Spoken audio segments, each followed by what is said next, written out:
God! I can't even. When we think about, the origins of TACP, military subcultures are established, they're rooted in our historical narratives and our stories. You actually have to go back really to the inception of air power to understand, what was the Air Force thinking at the time in a way that sort of created the follow-on cultural conditions that led to the rise of TACP. The airplane was too new in development, and some observers even pessimistically stated that it was against nature for man to soar in the skies. They looked on the early single-seaters as strictly a freak invention that would soon be relegated to the museums and never used again.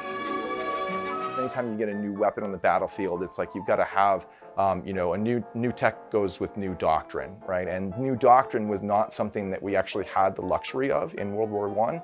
And so there's all these questions about really how we apply this thing. As a military weapon was employed to a limited extent in World War I. In the battle for Western Europe, Allied pilots like Captain Eddie Rickenbacker prepared to engage Germany's top aviators in the skies over the battlefield.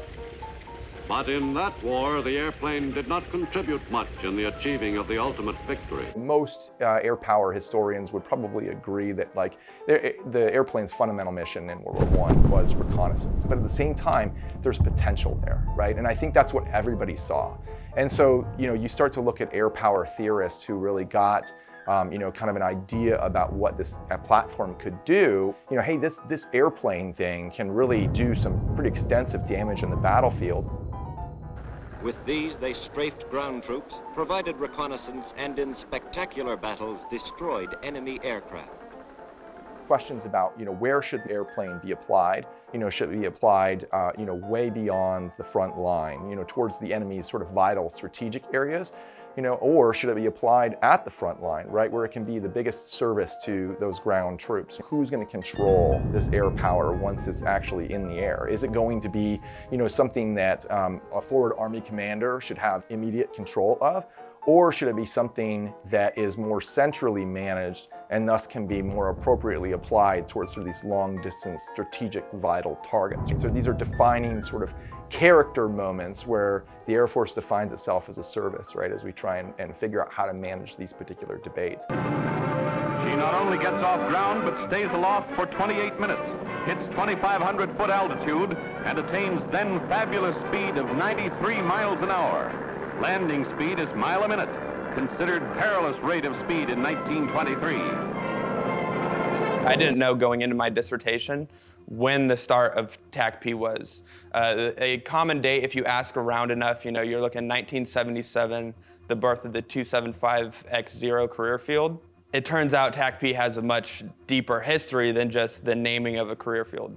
I make the argument that TACP really starts in 1942. There was published the Field Manual 3135. And in Field Manual 3135, they define an air support party.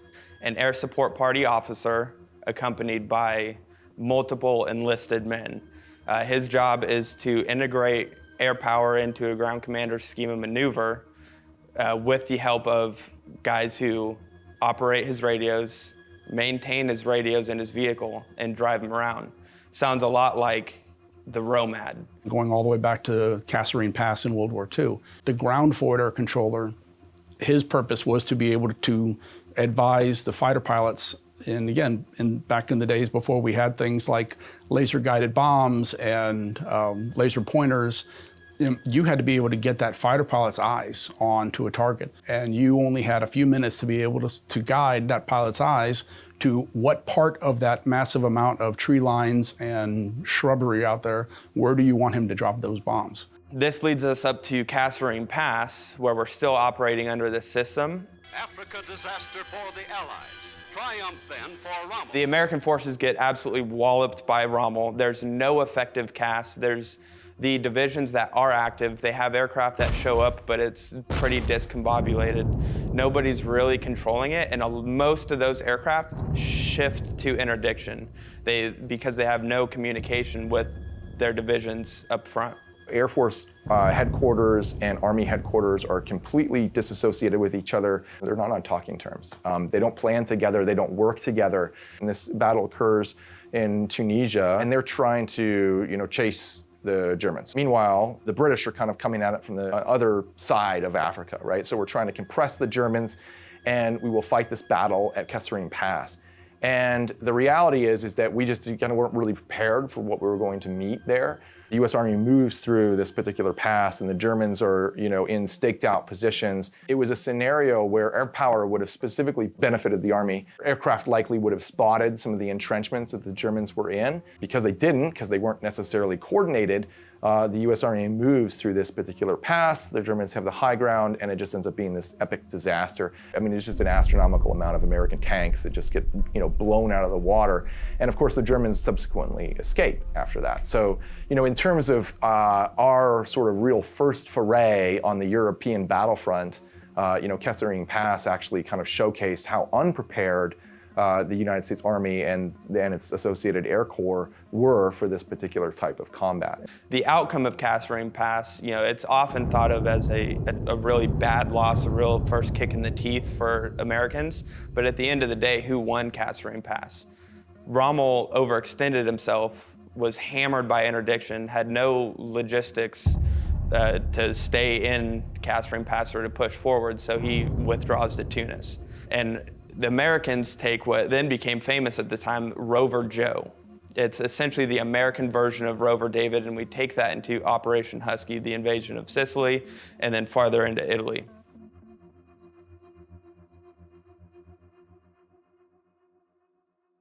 We now go into Operation Husky using this Rover Joe system.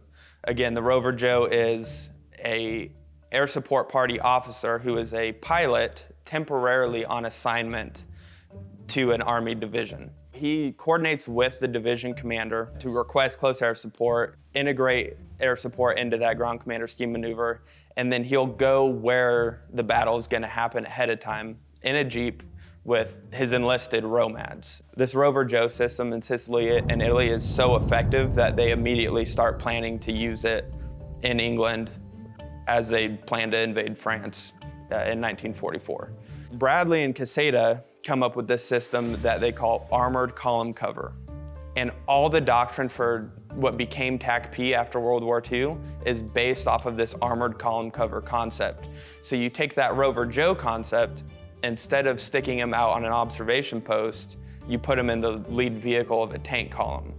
And then when that tank column is highly engaged or expected to be highly engaged, they have around the clock 30-minute sorties of P-47s overhead. If there's anything in front of them, that Rover Joe in the armored column cover coordinates close air support right in front of them. They're not actively engaged. That Rover Joe would send the P-47s 20 miles ahead on the road looking for anything. So this is the turning point. We start to actually develop some degree of communication between the Air Force and the Army, or the Air Corps and the Army. The commanders move quickly to move their headquarters actually close together. Believe it or not, they feel like they should actually be in the same building, and more conversations really start to happen. There's great quotes from Army commanders saying that air power was sort of the linchpin that enabled them to move quickly and safely across, different portions of the territory that they needed to move through. And so close air support or tactical air power played a vital central role in how the United States went to war. That brings us into the Korean War itself. You have a strategic air command that is very powerful, and you have a tactical air command that has been enfeebled. And what is the Korean War? It is a conventional war where you're not using any strategic bombing. All of your air power is tactical. Essentially, we sent a task force Smith into Osan thinking that they could just hold off the North Koreans while we buffed up our forces in Korea. They get slaughtered. Everyone gets pushed back to the Pusan perimeter. And now it's like, okay, we have just gotten our asses kicked all the way down to Pusan. We're about to be kicked off the peninsula. We sent all these TACPs out, and we have these jets, the F-80, the F-82, the F-84, but close air support isn't really happening. We're in a serious threat of getting kicked off of the Korean Peninsula, and we finally start to develop a CAS system. And this is where tactical air power really starts to come back into play. This is the evolution from Rover Joes to now an airborne FAC, a ground ALO, and an associated support member that happens to be an Air Force radio maintenance and operator troop. The Air Force dusts off, P-51s from World War II. Mind you, we're in a jet age now, right? So, these are slow moving aircraft comparatively, and we start prosecuting close air support missions with P-51s. Ironically enough, there was some major questions about who was going to basically provide the support for the ALOs on the ground in Korea. There was agreements even between the Air Force and the Army that the Army would be the one that would provide, what effectively became known as the ROMAD role. And so airmen stepped into the role. A lot of radio operators and radio maintenance troops basically started to fill that gap. Finally at Pusan, we get co-located commanders to create this new concept called a JOC, Joint Operations Center. You now have the high brass of the Air Force and the Army talking, and they say, how do we get close air support into this situation to help us break out of this perimeter? They're reinventing the system where, hey, we have these TACPs down there. Let's send an officer down to go control close air support. They have all these enlisted guys that know the CAS system, and they can request close air support where it's needed, and the officers can control it. To furnish the tactical control squadron, you're taking radio operators, you're taking HVAC people, you're taking vehicle drivers, and you're putting them out in the field with the Army and telling them, hey, figure it out. Your job now is not to operate HVAC on an Air Force base. Your job is to go hang out in the freezing cold with the Army and help some ALO who's coming to hang out with you for 3 weeks control close air support. So you thought you signed up for the Air Force, you didn't want to go work with the Army, but here you are working with the Army. We show up in Vietnam, 1965. The Air Force is not prepared to do this close air support mission. The Air Force Tactical Air Control Units. These small, highly maneuverable O-1C aircraft are fittingly called bird dogs, in the sense that they seek out and pinpoint targets with smoke rockets as a guide to attack aircraft. Once the target is marked, the bird dog must quickly make an exit to make way for the Phantom jets attacking with 750-pound bombs.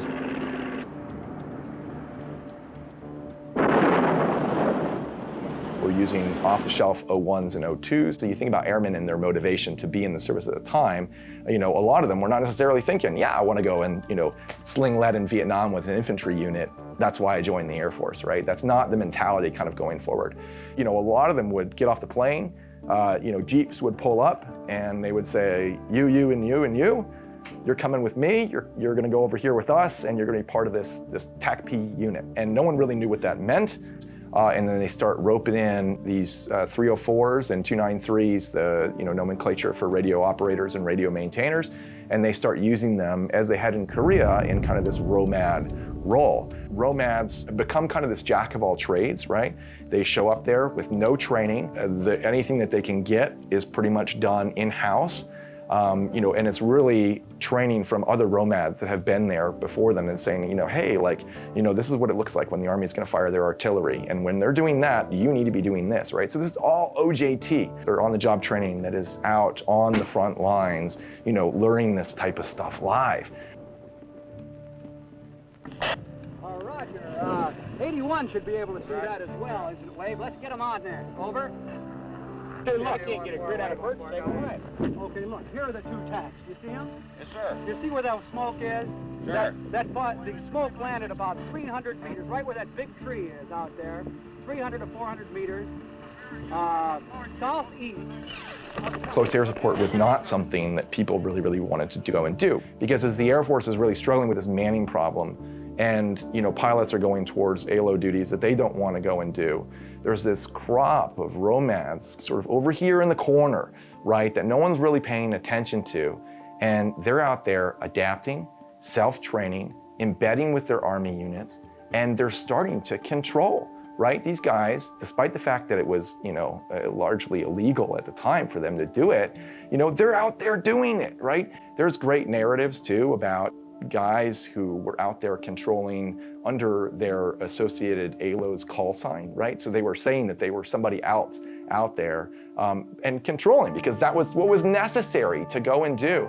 High-level service interaction is happening on the ground level by some junior enlisted guy, you know, like that's not the way that the Air Force would typically see how to do its business, especially between, you know, for joint service coordination. The problem is that they're not getting promoted, right? So the Air Force has a manning problem with its pilots.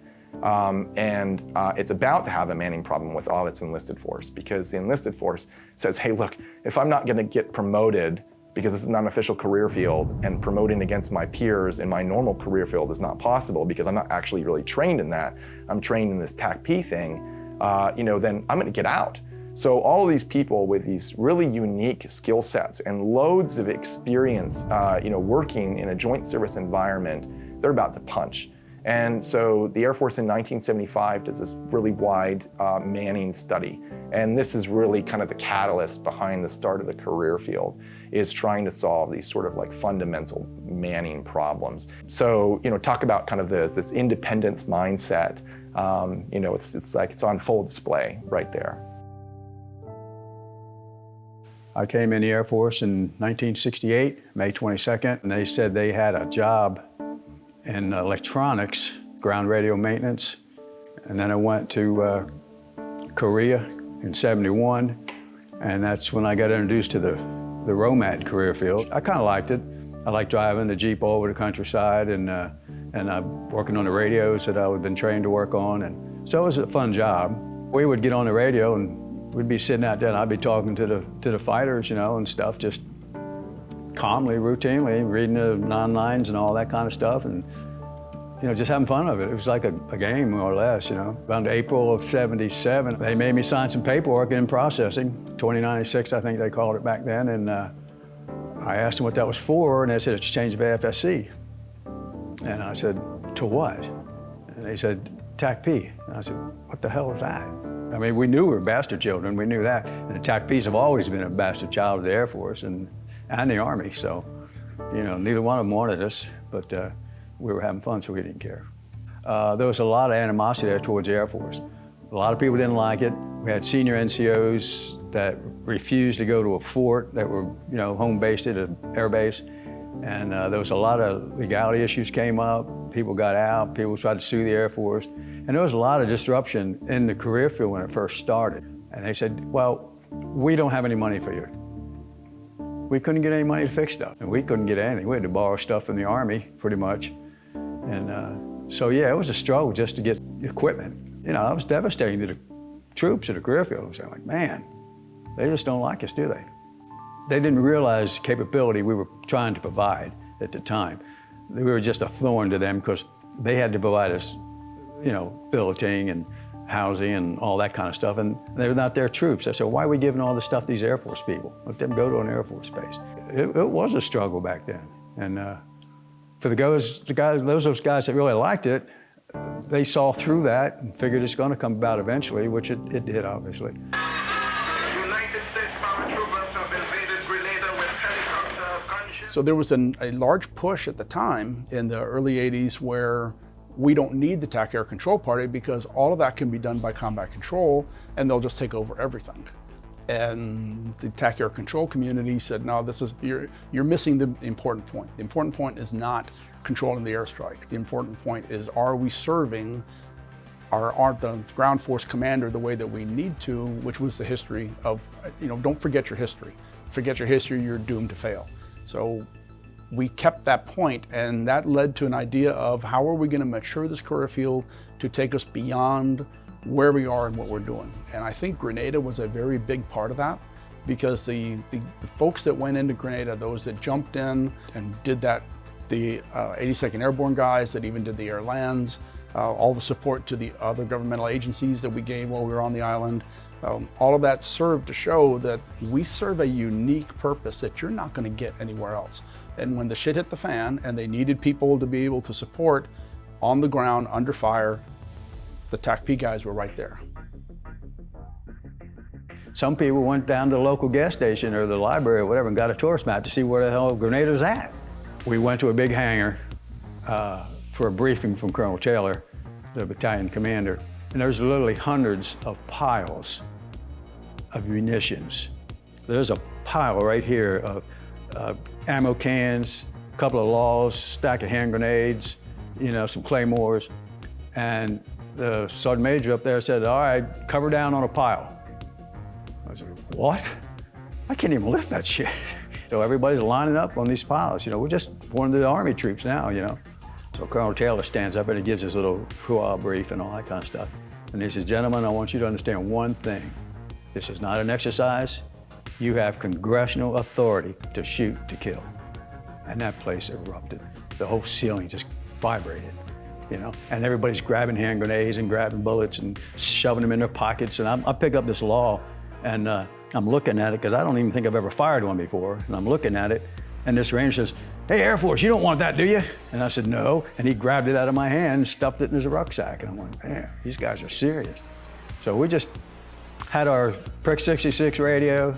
We had a 25 radio we took with us as well, and a couple of batteries each, and a normal basic load of ammunition. You know, little Gal 5s is what we carry. And we had 2 ammo pouches of 30-round magazines, and that's all we took. I said, I've got all my firepower somewhere else, you know? I don't need all this, and you guys better protect me, is what I'm thinking. So we loaded up into 7 C-130s, and I was in the first aircraft, Alpha Company, and so we actually jumped in there then. And then we got radio reports. We're getting these little slips coming through. Marines didn't make it in there. The SEALs didn't make it in there. And now we're going in there with blind. There's no beacon on the ground because CCT didn't get the beacon in there. So we're going in pretty much blind. But fortunately, we had an MC-130, which has the high-speed navigation stuff on it, you know. We had maps, we had good maps. What we didn't have was the targeting information on those maps. We didn't have good lat longs on them. And so what we had to do, we coordinated with the AC-130 guys ahead of time, and we put target numbers or reference numbers on the maps. And we used those numbers as references for targets. And that's how we did it. We didn't have any high-speed shit going on, nothing. We just had a, you know, talking to the AC-130. Hey, I got a target. You know where 26 is on the map? Roger that. We're about 300 yards northeast of that and drop something. Okay, we got you. And that's pretty much where it was. It was fly by night, you know, seat of your pants type stuff. After action reports, you know, the lessons learned, more radios, better quality radios. We could have had better radios. There were more technically advanced radios in those 66s back then that we didn't have access to. Combat Control probably had them, but we didn't have them. It didn't even dawn on me until one time, Major Roper, we're back at Shaw, and he's telling me then, he said, you know, you kind of made history here. And I said, well, I don't know, I just did my job, you know, that's what we're supposed to do. He says, no, you don't understand, Scotty. He was a big, big believer in the TACP career field. He was a Raven FAC, I guess, over in Vietnam, and he used enlisted guys flying with him back then. And he said, you are the first TACP to call an alive airstrike in combat. You understand that? Okay, there was others there, you know. He said, no, there was 2 others there, yes. But you called in the first ones. You're the one that did it. I went, well, do I get a promotion? And I did, actually, I got a step promotion, so that was kind of cool. He says, you've created an environment that's going to grow into something really great. He said, you were part, not only part, but you were part of that, getting a firm grip on what the TACPs can do. You've shown it, you've proven it, and now we're going to grow on that. And because of what we did here in October, it's going to change this career field. It's going to advance it to God knows what.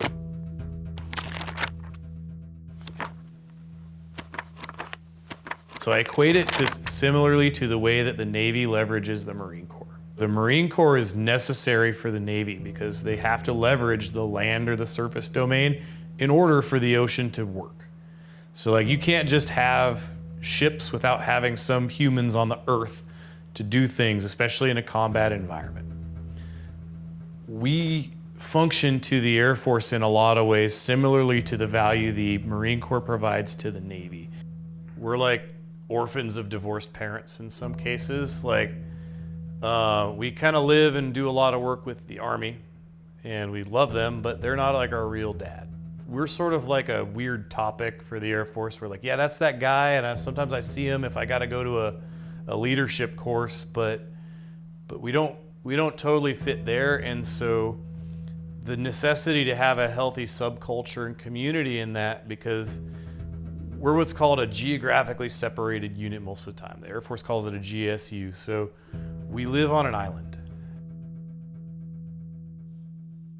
Now the guys that are coming in, all volunteer force. You know, it's not the Vietnam leftovers. We got guys that are like smart coming in the door. So it's been a complete transition from kind of meh back here all the way up to the super, you know, PhD level guys we've got. I mean, we got enlisted guys passing the fighter weapons school. Holy crap. When I left the career field, the individuals that I was serving with, the young people that were coming in behind me, they were a completely different breed. They were all very strong, they all were very level-headed, they all wanted to serve and to be able to succeed, so they were very focus-driven, as opposed to late 70s, early 80s, do your job, do as little as you need to, I'm here to drink beer and jump out of airplanes. And now you move it on to, now you've got guys that are sitting there trying to design the first simulator on a desktop. Can we make a simulator that lets you control CAS? You know, it just, it's a completely different world than all I do is do PT and go to the range. As the career field was maturing, we didn't have that sense of community. It was a bunch of different guys all over the place. You had your airborne, they had air assault, you had the ranger guys, you had the guys armor, you had the leg infantry guys, we were all disparate. Right? So there was nothing that brought us together as a community. We had no rallying symbol, if you will. And in 82, 83, it really did begin to an aspect of, we need to develop something to put on our berets. We need to develop a symbol. I need to design something on cloth that's going to be on your beret all the time. Chief Fiscus recommended that, you know, base it on heraldry. Go find symbols, go find emblems. So I sat there with a list of paper on a yellow legal pad. I wrote down everything that we did. You know, that a sword would easily be able to translatable into firepower. You know, universal symbol, lightning bolt for communications. We can go anywhere. And it doesn't matter if it's Operation Brimfrost and it's -60 and I'm up in Alaska, and then 3 months later I'm in Egypt for Bright Star. This idea of us being worldwide deployable, okay, omnidirectional compass. So there's just all these little things, and I'm trying to fit them all together, and they do not fit. Nothing is working correctly. And I'm looking around at all the Green Berets with their flash and their crest embolizing, you know, what special forces team they were with, and that's it. We need a flash, a cloth flash to go behind that metallic crest. We got air and we got ground. We have blue, we have green. That just naturally led into an interlocking symbol that now shows that we are joined, interlocked together permanently. That perfectly fed into, we can never forget that we're U.S. Air Force. Once it finally got approved, which is a whole nother story, that really did wind up being, what I think anyway, that's a good sense of community.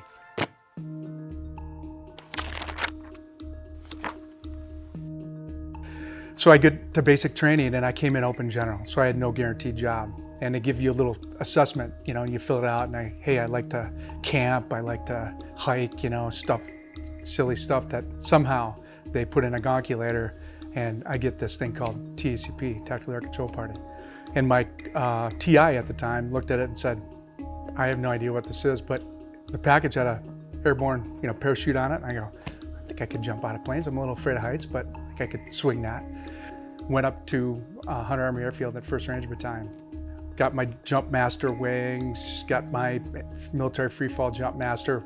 Had been there for about a year when we got bravoed for Panama for Operation Just Cause. Fellow citizens, last night I ordered U.S. military forces to Panama.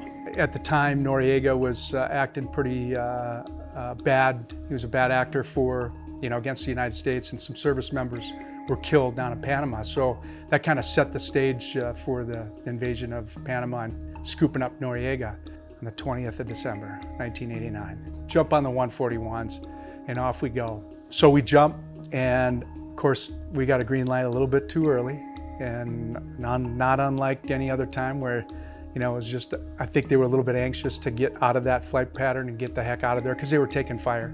You know, a couple of the 141s up front. And 500 feet might seem pretty low, but when the tracers are flying around, and there were a few tracers coming up through the sky, not necessarily aimed at anybody or anything, but you could tell there was fire on the horizon. AC-130s did preparatory fires on some of the barracks and other things. I think I had my M1950 undone and my weapon almost out of the M1950 before I hit the ground. So I was locked, loaded, ready to rock.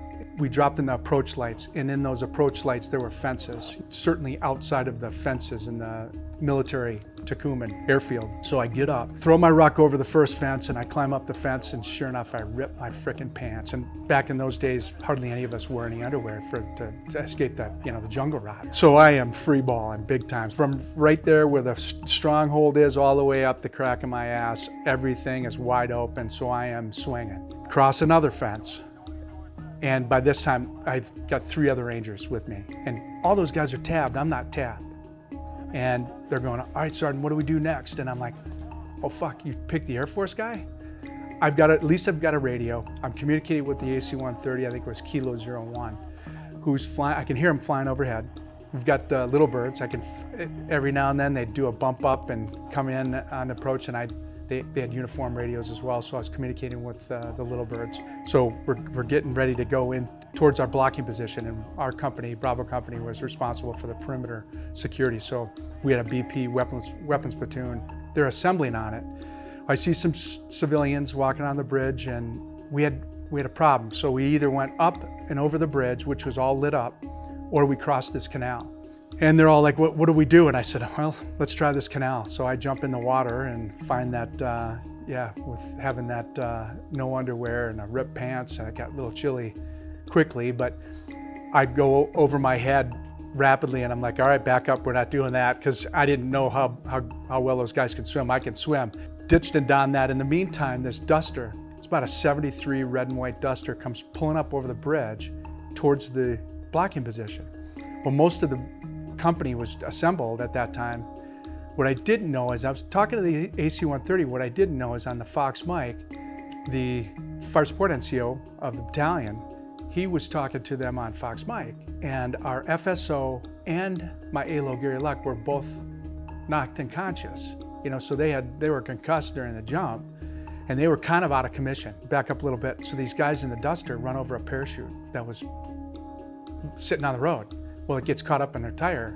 They jump out. Now it's midnight, and they start pulling out a parachute. And I could see them. I'm probably 60, 70 yards away. The BP, the block position guys, are within 10 yards, 10, 15 meters. Some of them I could see them standing up.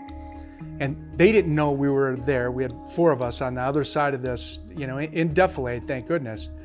Because when the AC-130 said, hey, there's 2 guys that got out of the vehicle, Petey cleared them hot, and they smoked 2 105 rounds in. Well, the block position thought they were RPGs, so they opened fire. And all these rounds are going over our heads, and I'm like, son of a bitch, just don't let us die by friendly fire. So we kind of hunkered down, and I felt like, please, Kevlar, just, you wanted to stretch that thing all the way over your body. And but I called the AC-130 and said, hey, knock it off. You had friendlies, you know, super danger close.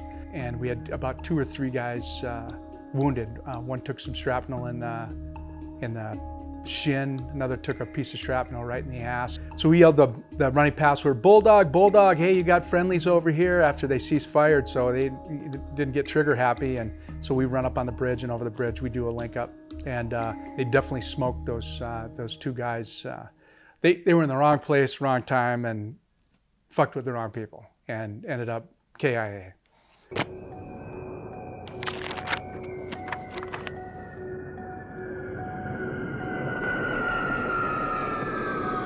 It wasn't until the Gulf War, 90-91 timeframe, that we had enlisted guys on the mic controlling airstrikes against the Iraqi Republican Guard. Although they only fought for 100 hours of combat, it was those guys that set the table and proved that enlisted operators could do the job of a rated officer, although they did not have any cockpit time. But we showed that we could learn the skills, we could understand how the weaponeering worked, all the different mechanics involved with ballistics, as we call it, bang-bang guidance with some of the Paveway 2 bombs, how they fly through the air. We learned all that stuff and we proved we could do it. When they couldn't see, being the eyes, basically the eyes and ears of those JTACs that were duking it out in the sandstorm and plotting targets for them and being able to pass that on to them and say, east of your position, you've got a bridge, there's 5 BMPs, on the east side of that bridge, and here's your fighter, here's your stack, here's your whatever, put some munitions down for them, and they would end up doing the controls and schwacking targets that they couldn't see, and quite frankly, there's no way they could have gleaned those coordinates had it not been for that air power and the likes of the ISR platforms. What the guys did in Desert Storm, their heroics with the Highway of Death and some other things that they were able to do there set the table for the ETAC generation that I was a part of, Iraq invasion, early stages of Afghanistan, which then set the table for the JTAC weapons school that I was very fortunate to be the initial cadre for. TACP is a career field, a job. JTAC is a qualification. TACP side, equipment, radios, vehicles, reports, forms, all that kind of stuff. The JTAC is more specific, and it's all about controlling airstrikes, understanding commander's intent, understanding laws of conflict, all those kinds of things is what that JTAC is. So really our graduate degree is that JTAC, also getting the aircraft and controlling and directing them on targets that ground commander needs. So I always saw it as a graduation from, really good TACP, now I have to learn how to be a JTAC. To be a proper JTAC, you have to think in 4 dimensions. You got to be able to, at any particular time, turn around and go, jets there, helicopters are right there, they're firing. Any ricochet is going to go that way, aircraft's coming in this way, ricochet is going to go that way, and field artillery is coming right down the middle. The frag patterns are going this direction. The worst thing you can have is an aircraft flying over getting fragged by your own guys. At the end of the day, we're here to take you straight out of basic training and turn you into the guy that puts bombs on target, and that's what we're going to do. Comes down to it, the key to making it through this course is your motivation. If you keep that positive attitude and positive outlook, taking each day at a time, you will succeed at the TACP schoolhouse. And so there's just so much to it that if you don't really become great at that, you're never going to be a great JTAC. You're going to actually be dangerous. Guys go through advanced skills training. Not only do they study the SOPs, the standard operating procedures, they go through those drills as a team first. So they are not going into it for the first time with a Ranger battalion or with a Special Forces ODA. And then they'll go off to their first duty station and they'll go through SFAUC or SFARTIC, which are these Special Forces qualifications to teach you room clearance and other very specific things that only a special operator would get those skills in doing. And so as much as we try to say we're pretty good at it, until we get some of those quals alongside our Army or Joint SOF partners, we're not going to claim that we are certified. They're not necessarily going to trust your word for it. They're going to want to see that you've rehearsed with them, gone through that training with them, and until they bless you off, their training officer or their commander blesses you off to say, yes, you meet our standards, we're pretty good at it, and then we get almost as good as in some cases as good as the Rangers or the Green Berets or whatever element happens to be, as good as they are. The burden and privilege of being a JTAC, it comes down to the training. And a lot of guys are on the range so much, they get a little jaded and tired of training so much. You realize how much it costs as well to train a JTAC. You know, people always talk about what it costs to train a pilot, and it's in the millions of dollars per fighter pilot. It's the same can be said for training a JTAC. It's very expensive. So when I think about in 27 years how much money has been spent to train me, it's flattering that, you know, we get to train as much as we do. I don't think any other military on earth can say they've trained as much as we have. We had psych docs that were involved in it, so there was a psychological assessment. We would have guys that would come in, just crush it, you know, physically, great leader, do everything, and their psychological assessment they'd be like, hey, they're not a match for this going forward. So I would have to look at that and go like, okay, well, I would talk to the psych doc, well, what's wrong with this individual? Well, they've got this in their past and this in their past, and they've got, you know, they were arrested for this, a DUI, they're arrested for a fight, and to me, good or bad, that was an endearing characteristic. I wanted that. I wanted that guy with the fight in him at the Rangers. That's the guy I needed. That's the guys he's going to be working with.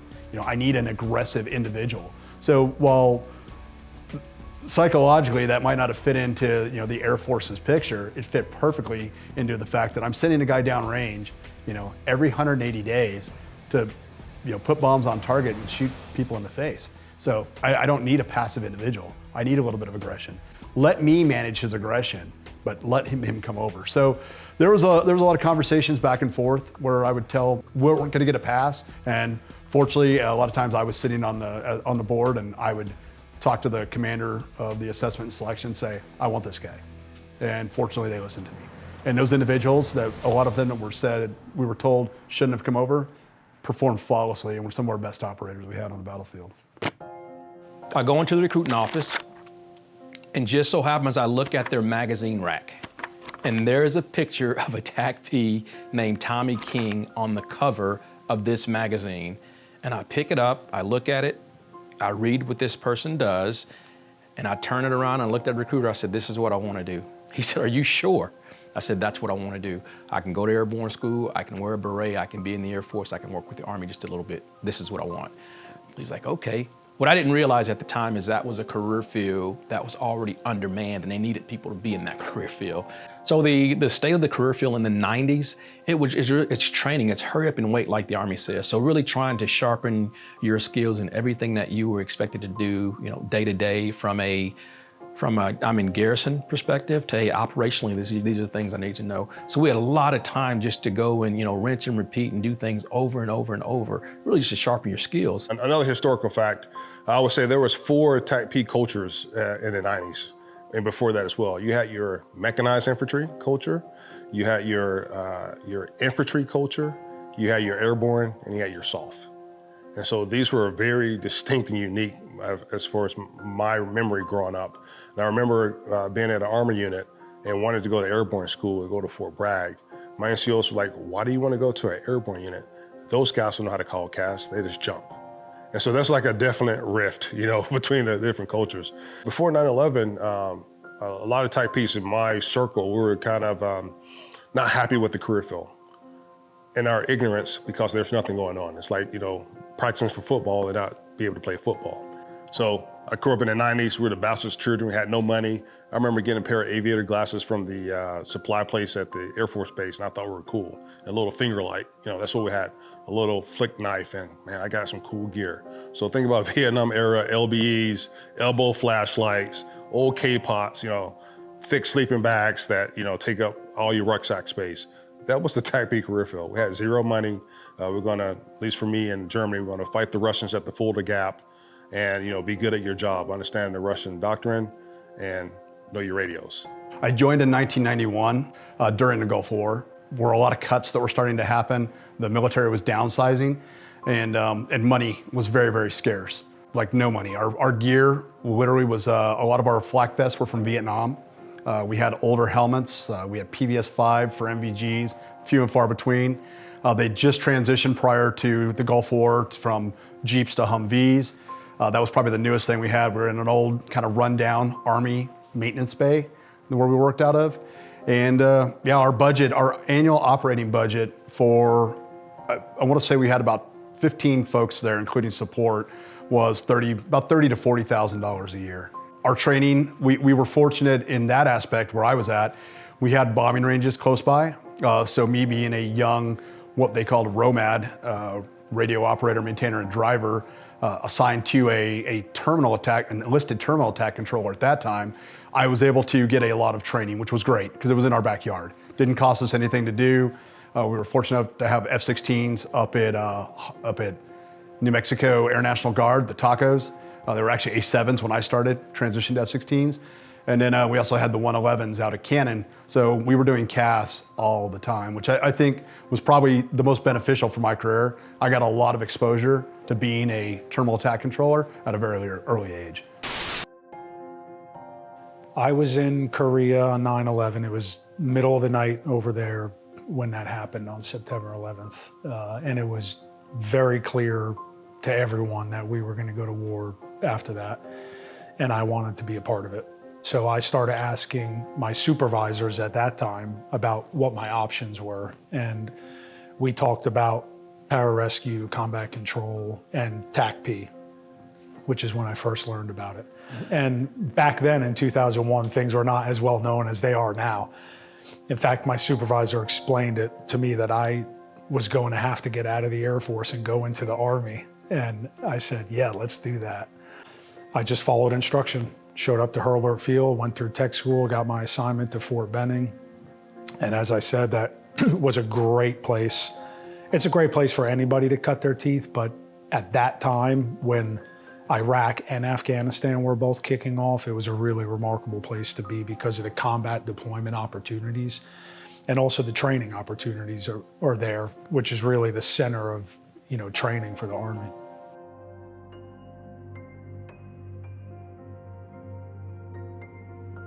"9/11 was the worst thing that happened to our nation in many years, obviously. And it sounds kind of uncouth, if you will, but it was the best thing that happened to the career field. Now we have the latest and greatest of technology. All the tools I've been training for all these years were not the tools I had in Afghanistan in 2001. And so, young E5, I get to Afghanistan, they say, hey, these radios that you've been using all your career, you don't have those. Here's a Prick 117. First time I saw it was in country. Hey, the devices that you use to find where you at, and so you can also, use a laser rangefinder to find out what the enemy. Well, here's a Garmin E-Trex from REI. So talk about a steep learning curve, trying to figure this out. And then another step further, we had B-52s that are from the 1950s and 1960s dropping brand new JDAMs. We had Prick 117 satellite radios on guys' backpacks and riding horseback. And so the compare and contrast between the old and new was, I don't think it's been a war that had the old and new that was meshed together like that and was successful that I can think of. We get down to Bagram, get established, and that's when we're told that, hey, there's gonna be this operation and we're gonna get to be a part of it. We're going into this valley. The soft guys are gonna be moving in with the Northern Alliance to help those guys establish credibility as the fighting force there and to legitimize the Afghan government and everything. What we were gonna expect was 150 to 200 dudes, foreign fighters with their families that wanna surrender. So there's probably not going to be any shooting. And as a JTAC, usually I'd have another guy with me as my ROMAD, but since nothing's going to happen, I didn't need one. And I remember while we were flying in, there was a little bit of confusion. They let us know they're going to test fire, and they test fired. And then after a while, somebody started shooting again, I thought. And from the back of the Chinook I was in, I could see the Apaches that were with us, but they left. Are we okay? Is everything fine? That's not, we see some trachers going up in the air. I'm like, we hit the ground and we're going. Everybody gets out, the Chinooks leave. There's an explosion and we take cover. I didn't have a map, by the way. I didn't have a map because somebody decided that only people in leadership positions should have maps. The guys all the way to my front, they start firing at somebody. I didn't know what the sound of bullets being fired at me was. We had a lot of guys that had fought in Somalia in our unit, and one of them was finally like, get down, dumbass, you're getting shot at. Oh, so I go find a little dip in the ground and dip my ruck down and I get behind it. My brain can't make sense of everything that's happening, so I'm just sitting down here behind my rucksack with my weapon. I see one dude, and he's shooting, and I'm just he's shooting at our dudes, and he's about 300 yards away, and he's up high. So I started shooting at him. He would duck down, and he popped up, and eventually, I guess he saw me. And now I got it in auto, and I'm doing bursts at him. And I noticed that he had a pattern. He would duck down for a few seconds, so I eventually just 1, 2, and shot. And he stood back up, and it just saw a little poof, quick little pop, and he went back down. I didn't know, like, I don't know, like, did I kill him? Is he whatever? Did I even hit him? Did I just scare him? And the time that we landed until that happened, it must have been like 20 minutes, but it was like 3. So now I'm getting my radio out and get my comms all set up. I was trying to talk to the helicopters, the Apaches that were flying around. And I'm facing the enemy off to the east. To my south, there's explosions. There was an explosion right behind me. I don't remember flipping over, but I do remember, like, I woke up. So I'm laying on my back, and I realized that everybody else was running away. So I assumed when that happened, from here down, I'm gone.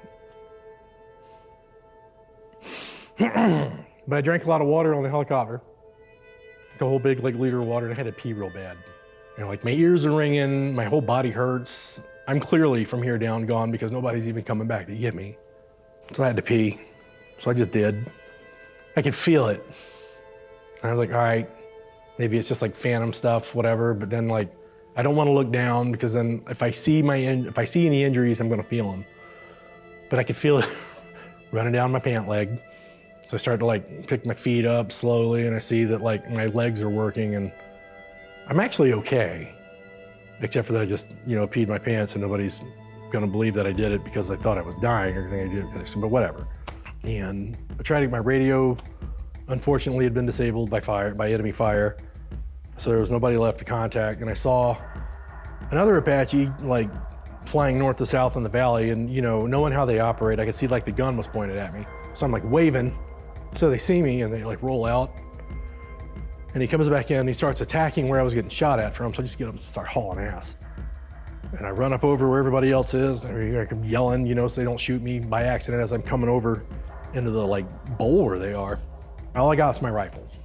So I get over there and I run down to where I see Sergeant McCabe, and something was going on with his radio, he said, and so I started tinkering with it, and we got it working.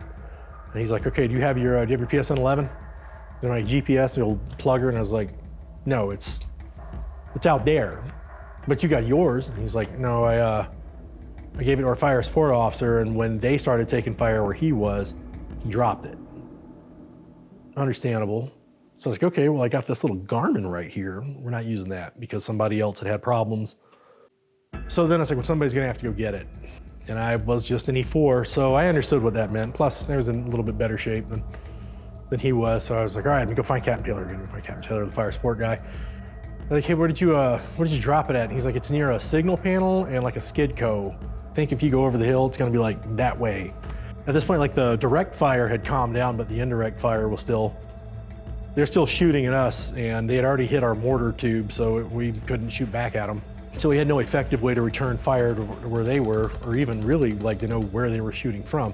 I go up to the top of the ridge where everybody was, and I see this little saw gunner. I was like, hey man, I'm gonna need you to cover me. I gotta run out there. If you could just, you know, do a little suppressing fire wherever you've seen guys shooting from. I gotta go out there and I gotta get something. He's like, okay, I'm like, okay, on 3, I'm gonna go. He's like, all right, I'm ready. And he's got his thing, he's looking through his scope, and he's braced in and he's ready. I was like, okay, 1, 2, 3, go. And I just start hauling ass. Like, I can see where it is, and I run down there. I probably got halfway down there. If it occurs to me, this guy's not shooting. But I'm hearing the, like, whips and snaps and cracks, and I'm getting shot at the whole time I'm running down here. I see the thing, it's right under there. I grab it, and I don't know why I grabbed the signal panel too. I grabbed them both, and I'm running. I'm just getting shot at, like, the whole time. So I get back around, I'm like, all right, I got it. So we start, you know, working up coordinates, and I'm talking to guys about where they're seeing fire coming from, and they're like, on top of this ridge line, it's like 450 meters away. We do the range calc. I'm like, all right, we got it. Let me get on the radio and try to call people, but nobody's answering. So you're like, hey, this is white lighting. I have an in-flight emergency. Any aircraft respond? And I go, hey, this is Squid 11 responding to you on guard. Go with the nature of your emergency. And I was just like, can you push the TAD 81, which is my net? And he's just like, yeah. So he does. It's like, hey, you know, it's me again. This is white lightning on TAD 81. I am currently, my unit is pinned down. I'm not sure what our situation is exactly, but we're taking a lot of fire. We have casualties. And somebody said something about maybe the enemy's getting ready to attack us. So, like, we could possibly be receiving a large attack soon. I need you to say your aircraft type and ordnance, because I was expecting, you know, we're just gonna roll right into the violence. And I swear to God, this guy says, I'm a P3 Orion, We have like 4 9mm and 60 rounds on board. You know, I don't know what we can do, but we'll do what we can. And that made me laugh. This guy just said he can have some pistols and they'll shoot out their windows. Like, that's not going to be really helpful. Like, all right. So I was like, could you please relay our situation to the AWACS, back to the KOC and everything. The B-52 checks in with me on my net. His call sign was Trimmer 6-1 or 6-2. I was like, we'll be there in 20 minutes. Oh man, 20 minutes. Like, can you go faster? We're going as fast as we can. Roger that. We plan on hitting that ridge line that we think all the fire's coming from. We're gonna hit that first. We got a B-52 come in, and you know, he's got 27 500-pound bombs and 12 GBU-31s, GPS guided 2,000 pounders. And I wind up being the guy that says cleared hot. This B-52, he went and he attacked from south to north. That first thing was all 27 of those 500-pound bombs because he didn't have the play time. So it was like, let's do what we can as fast as possible. And I wasn't expecting that. I was expecting maybe like 5 at a time so we could hit it multiple times, but so my first airstrike in combat ever was 27 500-pound bombs 450 meters away. And they hit the top of that ridge line perfectly. All of them hit everywhere I wanted it to be. So I felt really good. I was just, you know, all you hear is rocks and shrapnel landing, and it's totally quiet. And for a brief moment, it was like, yeah, we got him. And then we started taking fire again. So it's like, what do we do now? And it's just like, we're gonna do 12 2,000 pounders on the backside of that ridge line because maybe they're taking cover there. My next airstrike after that was with some Strike Eagles. Strike Eagles come in immediately and they can actually see the guys in their hole shooting at us. They had just hit this one like trench network where it had like a mortar tube and a couple of firing positions, blew it up, good secondaries. That gave us time to, like, a lot of our fire settled down, so we got to consolidate, and there was a lot of helping move the wounded, redistributing ammo, just moving around doing stuff like that. And it was just, I mean, it was that all day. At that point, I think we might have had 26 wounded dudes, but no fatalities. And, you know, we got evac'd out, and we get back to Bagram, and we land, and we get out. And when I walk back into the tent, like everybody's talking about everything that happened. And our company commander and a few other dudes are like sitting around the stove, and they're talking. When I walk in, one of them is like, that's the guy. I'm like, that dude, those airstrikes, that's why we're here right now. That was pretty cool. When I got to the Special Forces Group, 3rd Special Forces Group, which was after the Det 1 piece, their mentality was a little bit different, just how they operate. So you could see a level of maturity, for me at least, with Special Forces soldiers, as opposed to when I was just in your day-to-day conventional type of organizations. And so you would start drawing from that. The preparation, in my opinion, was different because in the Special Forces, folks expect, you're supposed to know. And that was almost the mentality, you should know these things. And then when I get to the Rangers, so the training aspect really ramped up. The expectation is a lot different, you know, from equipment being lost, from responsibility, from being a part of the team. That was the first time for me where I was working with my Army counterparts, where I was a teammate. They didn't see me as Airman Lindsay or Sergeant Lindsay Air Force. They saw me as a teammate. And because they see you as a teammate, it gets to the point of what, I don't want to fail these folks. And there was trust, there was respect across the board, where it became an expectation. You know, I was a part of 3rd Ranger Battalion. I was a teammate of those soldiers, and it felt good. An Air Force guy living with the Army and being more, we're kind of purple, you might say. We always made an effort, and everything that we did was to out-Army the Army and everything that they did. When our senior NCOs walk in a room, we expected our airmen to stand up, just like the Army would do. We expected when they stand and talk to a senior NCO that they stand at parade rest, just like an Army guy would do.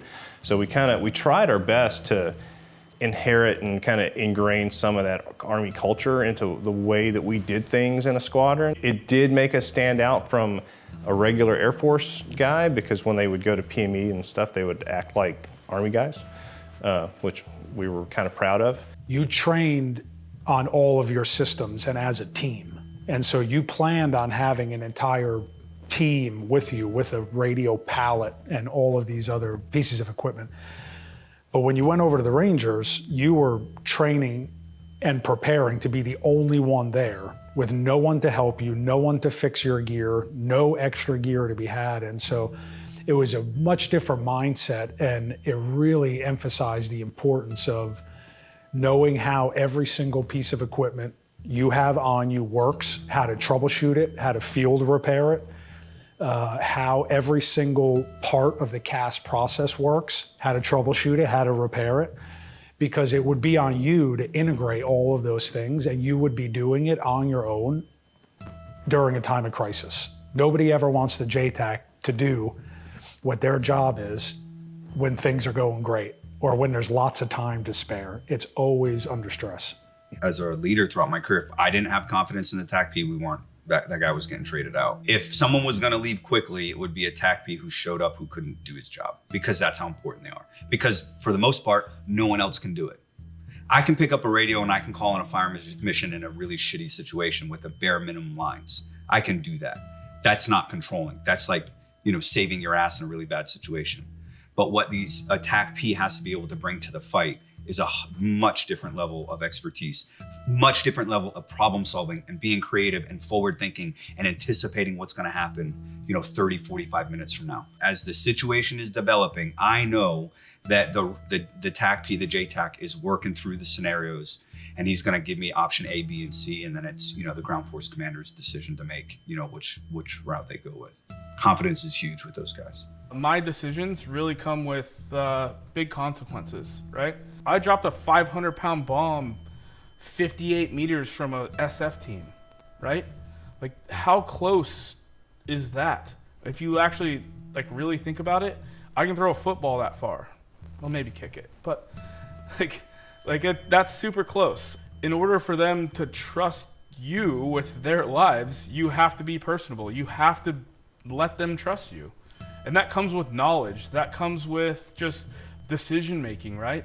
Some of the things the Air Force did hook us up with is I knew ROE better than even the commanders that I worked for, right? The rules of engagement, I was very well briefed and knew how to maybe push them. Neutralizing targets, making things go boom. That's what we all want to see, right? Smoke and blowing stuff up on the battlefield. But I think when you bring people home, and they get to go home to families, that's the value of what we do. Because it's more than CAS, it's the medevac. It's the training and being able to treat, right, some of the basic life-saving stuff. We had a couple choke points that we were setting up, platoons were setting up, and we had an OP that myself, Ray, and some snipers were gonna be on, and it took us a haul to get up there, and nothing happened that night, and we're walking back. Vehicle's supposed to pick us up. Of course, they don't show up. Have to walk back the 7K, get back to the fob. Sun's coming up. Ray's swapping out batteries, putting batteries on charge, fast packing meal, filling up his water, and Talking Seal runs in and says, hey, Captain Trahan needs you in the talk. We have some dismounts around a known cache site. We had the raid camera up on a mast, and they spotted about 20 or so insurgents, middle-aged males around a known cache site, RPGs, mortar rounds, and Captain Trahan was gonna set up a QRF to go out and see what's up. So we loaded up, and Ray and I are in the back of this turtle shell vehicle, and we're crammed in. It seemed like about 7 truckloads of rednecks gonna go shoot a deer. One deer, and there's gun barrels sticking out every window. It was just crazy. I was like, they got to see us coming, because we're putting up a huge dust signature getting to the border. We get up on this ridge line, and what I think had happened was they couldn't get back into Pakistan because the train was very aggressive. So they set up a hazy ambush on us. So we dismounted, Ray and I, and he's getting his ruck, and I got my stuff, and we're walking to where Captain Trahan and all the staff are at, FSO, platoon commanders, and all of a sudden they start getting mowed down. Grenades are coming up out of the wadi and across the wadi. RPGs are being shot at us, heavy weapons, every PKM, they're lighting us up. And we obviously hit the ground. Captain Trahan got shot 6 times. Specialist Reed, the FO, got hit by 2 grenades. He's all peppered up, his weapon's out of service, but he's got his radio. I'm looking for cover. I turned to Ray, I said, get Tombstone on the radio, tell him troops in contact, 1972 enable. He starts putting the antenna out, and I look in front of me from here to the fridge, this guy about 20 meters away, this guy steps out behind a boulder and shoots an RBG right between Ray and I. And it was like, this is real. This is not a 3D movie, this is real. You can hear guys screaming, guys cussing, and I'm looking for cover, there's nothing. It's like being on top of a table. And I saw to about 50, 100 meters away, it was an up armor Humvee. I was like, Air Force guy's gonna go hide behind Humvee. So I start running, and I tell him to get the ruck, I got the antenna, we start running to the vehicle, and it's like running through in quicksand. I couldn't get there fast enough. Taking shots at us, and get behind the vehicle, I start patting Ray down, and he's like, what are you doing, what are you doing? I was like, just making sure you're not shot, check me. So he checks me out, and he says, you're good. We low crawl up beside the front passenger tire. I'm laying beside the tire, Ray is beside me. I'm looking right over the ridge line, and I can see guys hopping from boulder to boulder, just trying to get back into Pakistan. We have a Pakistani checkpoint above us, and I'm like, okay, cool. This is gonna be, it's not gonna be east to west or west to east, it's gonna be north to south, south to north reciprocal. It's gonna be, we'll start with gun runs or a show of force. And at that time, the 50 gunner, he's shooting straight down. He's above me, shooting straight down. That's how close they are to us. So I low crawled back, go to open the passenger door, but the window's down. You know, leave the window down and up armor. So open up the back door, took shots on the door, yelled into the driver, hey, you got two guys laying by the front tire. If you need to leave, lay on the horn and we'll get in. He goes, Roger. Gunner's just Ray yells to me, we got fighters. I said, tell me, call sign and ETA, that's all I need. I already know the SCL if you tell me the call sign. He says, Blue 03, 5 mics. So I know I got a Danish or Norwegian F-16, 2 GBU-12s, a gun. I'm not gonna be any use to me. It's gonna be a show of force. It'll be really good, it'll be loud. The gunner gets shot in the forehead and falls, I've got the door open, falls, what I assume is dead inside the vehicle. So I crawl in to roll this kid over, expecting to see his head split open. And he's just looking up at me. He's trying to get his vision back. He's like, I'm like, dude, you're good. You just got knocked the fuck out. And he's like, I'm good. I just got knocked the fuck out. And he's trying to. The whole front windshield is just splintered all to hell. You can't see out of it. And he's screaming for me to get on the 50. I've got F-16s. I said, I've got fighters coming. You get on the 50. And at that time, the door starts banging into me. And I was like, okay, I stepped down, and now I'm standing there looking through the window, and I can see Ray on the ground, and he's holding his face, and he's kicking the door. He was listening, monitoring the radio. The round came through the top of the radio, the base of the antenna, took these two fingers off. This one was hanging by a piece of skin, hit him here, and he had no lower jaw. He was holding his face together and blood was coming through his hands like somebody turned the faucet on. And it was really, really bad. So in colorful language, I get around the door, I get on the back of his low bearing gear, I start dragging him behind to get him behind the vehicle. This kid's been shot in the forehead, Ray's been shot in the face. They're definitely gonna shoot me. I'm not some little dude. I had no saliva in my mouth. I was having a tough time just breathing because my mouth was so chalky.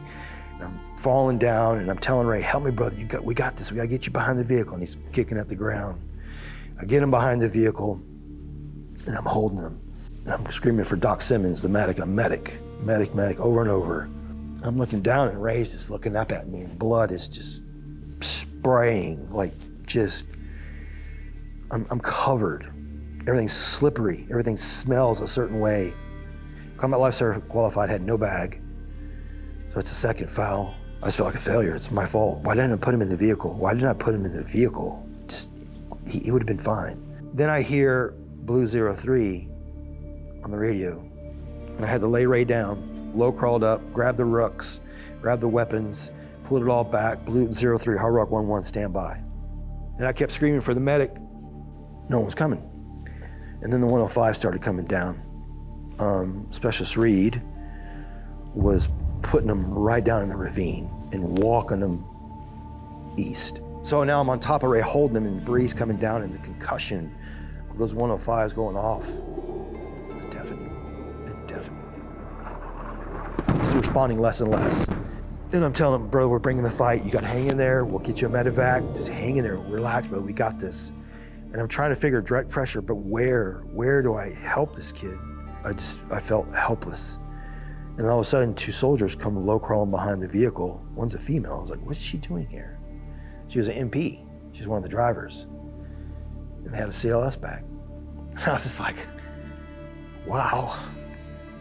And so we started working on him. I'm holding him. I'm trying to get his sleeve up. They can't get any vein on him. They try his hands, they try his arm. I can't even remember where they got it. They got an IV in him, but I can't remember where they put it.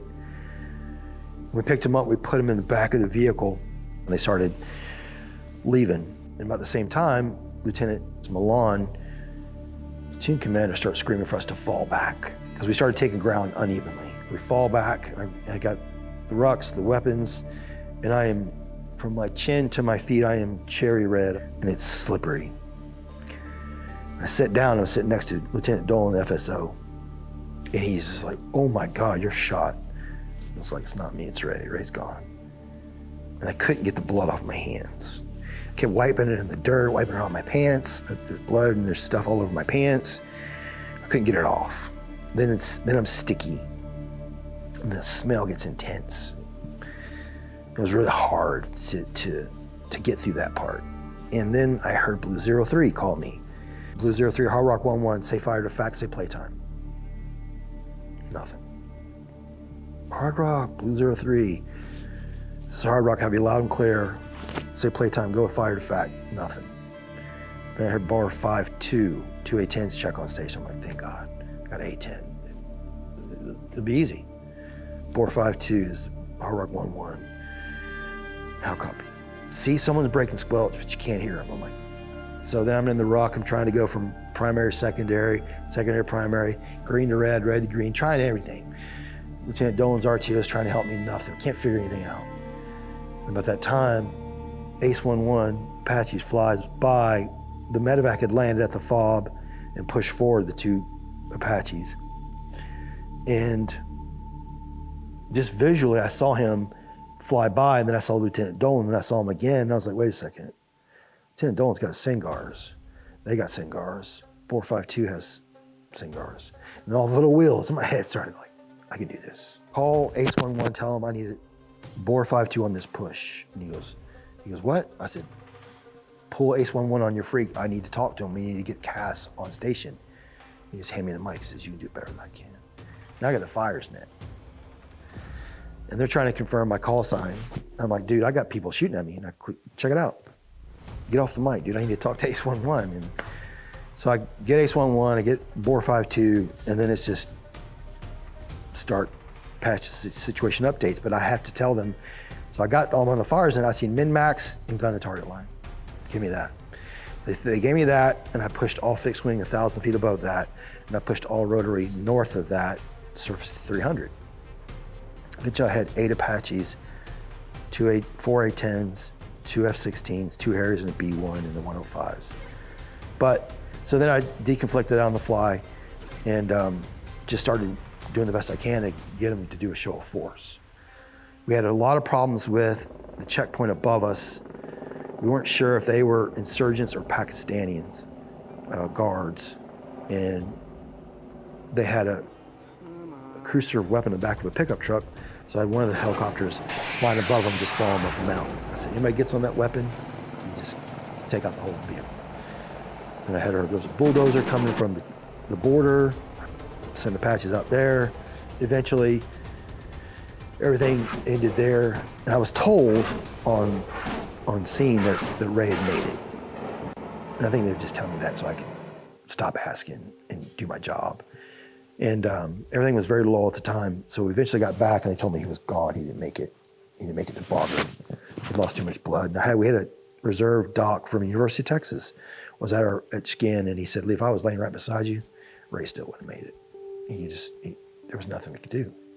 And it struggled with it. And then had to pack his gear up, And I had to go back with QRF and carry all the stuff and whatnot. But then I got back and they were like, hey, you're on the next C-17 out of here. I was like, I can't go back now, man. Like, why? It says you're within weeks from going anyway or whatever. Like, I go back, I gotta be a dad.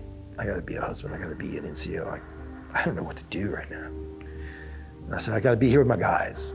There was no go to Europe for 30 days back then and decompress and then you go home. There was none of that. I said, no, I'll pull talk duty. I'll do whatever I gotta do. I'll go on missions. I just can't go home. I can't function. I said, get everybody here. I'll tell everybody the story. I don't want to tell it 100 times. Of course, it's been thousands of times since then, but very therapeutic, but it's just part of my life, man. And I demand the very best out of TACPs now. It was crazy thinking back on it because Ray Lozano's death occurred while I was in Block 1 of the schoolhouse, and it had immediately followed Jacob Fraser's, which was a month prior. So us as students, you know, we had volunteered to do this job during 2 wars going on. So we kind of knew what we were signing up for, what we were getting ourselves into. But to see the instructor cadre at this time, who had only been TACPs in the 90s, where they've never done the job for real and in combat, you saw the light bulb all of a sudden go off, you know, after getting the news a month after the first one that TACPs are being killed in combat.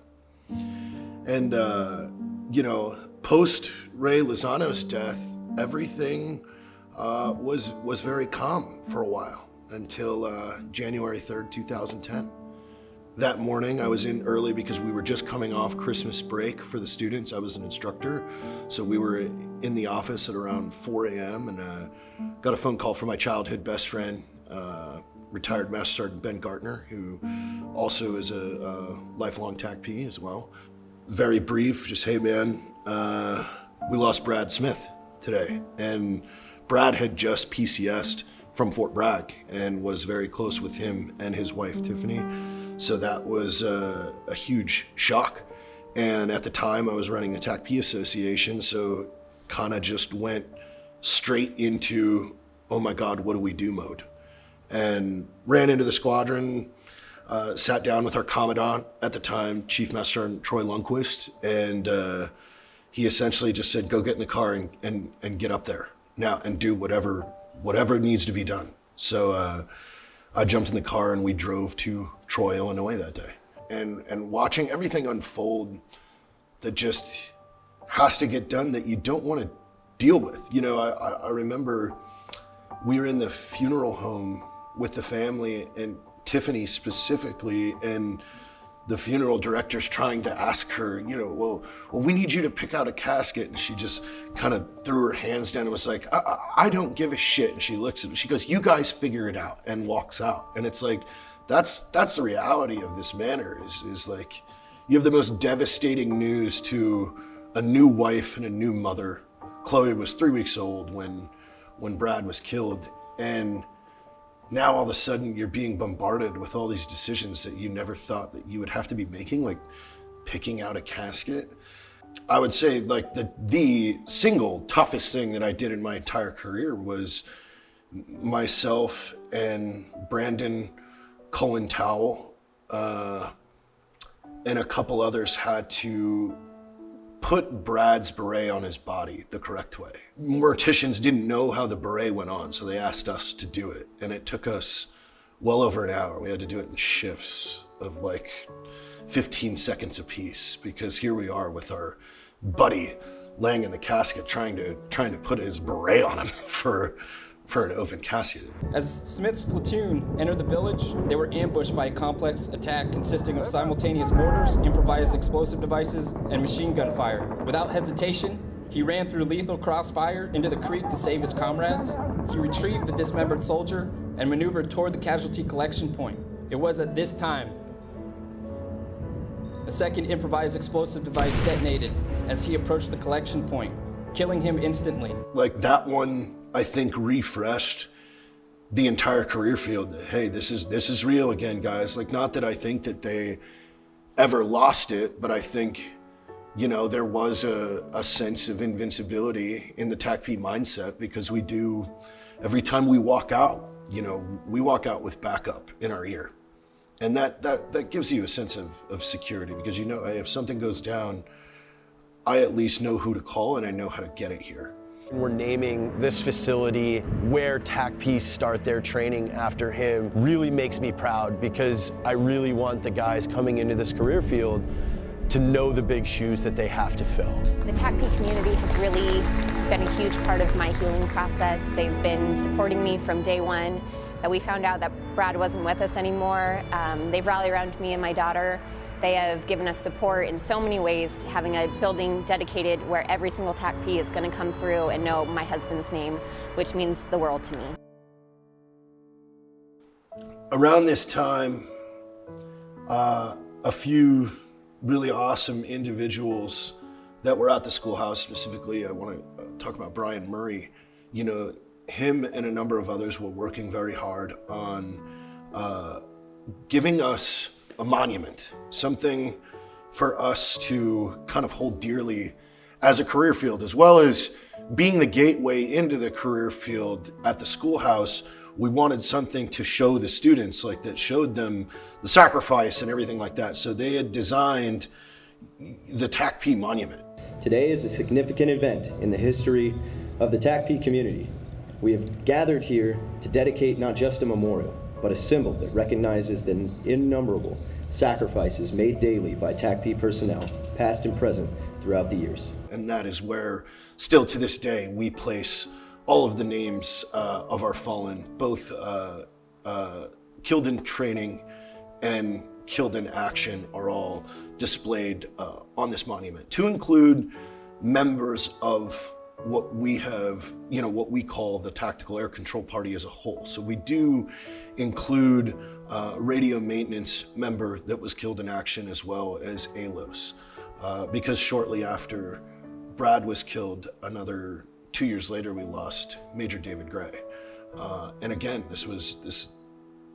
these are hard, super hard hits to the career field. Dave Gray was an enlisted TACP in his previous career, commissioned as an officer, and then went back through the schoolhouse a second time because they said it had been too long that he had been a TACP. He has to go to the schoolhouse again. And I remember him getting in my block and just pulling him aside finally, and at the first warning going, yeah, you know, I honestly don't care what you do. You've already earned that beret in my book, so you're good with me. The monument stands tall at the schoolhouse, and it's a symbol for us to show our guys that never came home.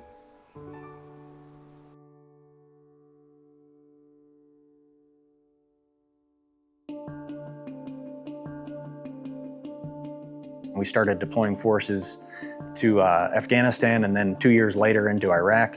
Those guys went in and really dropped so much tonnage with almost no incidents of fratricide that trust really exploded. Instead of dropping dumb munitions, Mark 82s, the Joint Direct Attack munition, the JDAM, came out. And I remember we were about to cross from Kuwait into Iraq, and this great air liaison officer we had, who was a A-10 pilot, none of us had ever practiced controlling JDAMs. And so we got a quick class, literally in the dirt, just before we crossed from Kuwait into Iraq, from this guy on how to control these things and how they flew through the air and what they did. So that's a technological shift that made precision strike capability a hallmark of being a JTAC.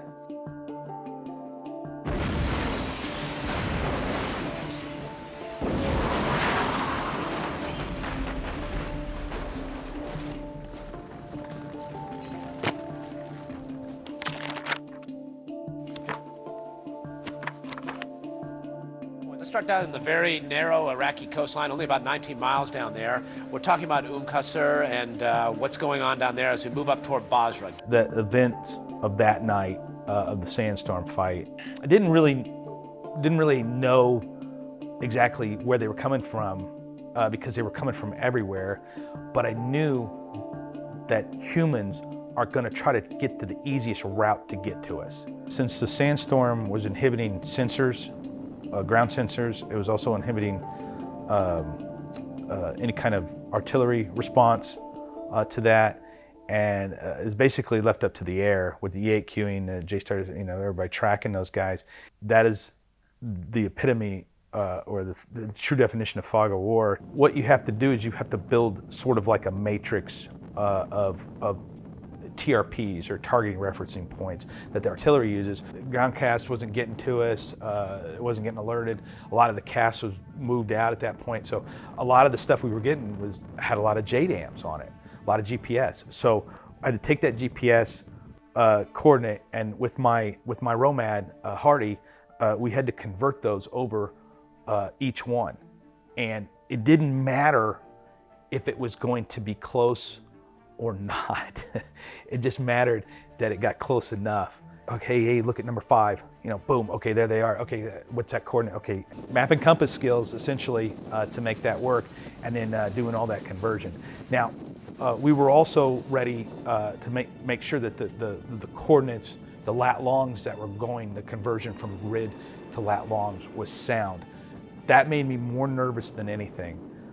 So not only did we have a series of 1 to 50 maps, we had to take the GPS coordinate, make sure that was in the lat long, and then we would double check it on the map and see if the lat long was close enough. Made me really nervous. The volume of fire was so intense on the ground that it was literally snapping a lot of the antennas off the vehicles. It was crazy. We had the only long-range communication available with the SATCOM. And then stuff started showing up, and we just started bombing around us, bombing where we think they were coming up. I wouldn't recommend ever using cluster munitions and danger close, but we had to do that too. That was really fun. Not highly recommended if it was a Yelp review. But one of the F-16 pilots, they were there. They were out of fuel. They said, well, too bad, we're gonna stay and help. To get the bomb into the right place, the coordinates I gave them, they dove into the sandstorm and it almost screwed up their plane, really bad. Once they were Winchester, they RTB'd, but they weren't gonna make it back. And he told me that. They Winchestered their aircraft, knowing that they weren't gonna make it back, and burned all their fuel just to stay there. Winchester is a call made by an aircraft when all ordnance are gone. They are completely empty of the aircraft. So that could include their guns, mainly includes their bombs. So there was no gun, in that situation with the sandstorm, there was no guns available that couldn't get to that point. So when they called Winchester, it was they had dropped all ordnance off the aircraft. The refueler came back for the B-1, and then they got to that refueler, and then they made it back, thank God. We fought pretty hard that night. The soldiers did a fantastic job. We ended up going black on ammo and having to like use a lot of the AKs that were AKMs or what have you. And then it started raining. And then it got really quiet.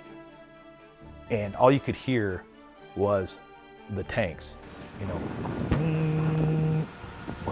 just going back and forth with their sensors, just trying to find something out of the sand. Then we get that call that armor force is moving in, and I'm like, oh crap, there's nothing left. I think everything was gone at that point. And a B-1 was going home.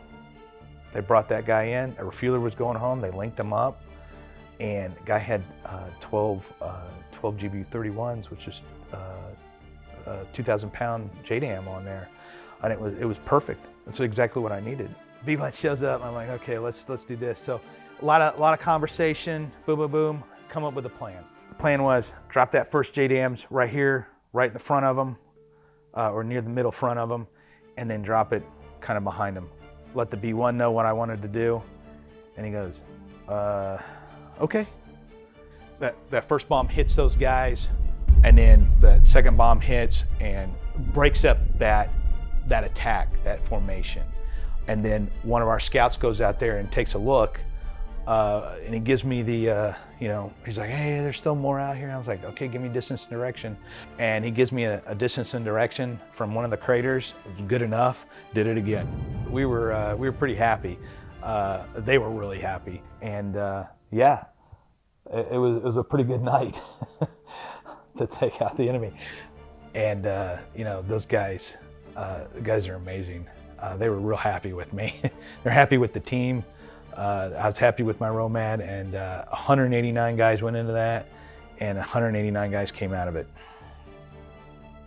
So up to this point, we had the invasion of Afghanistan immediately followed by the invasion of Iraq. And then things just became normal ops. You had the teams that were regularly deploying to OEF, Operation Enduring Freedom, and the teams that were regularly deploying to Operation Iraqi Freedom. And we were getting into a very sort of constant flow with the way that TACPs were being deployed.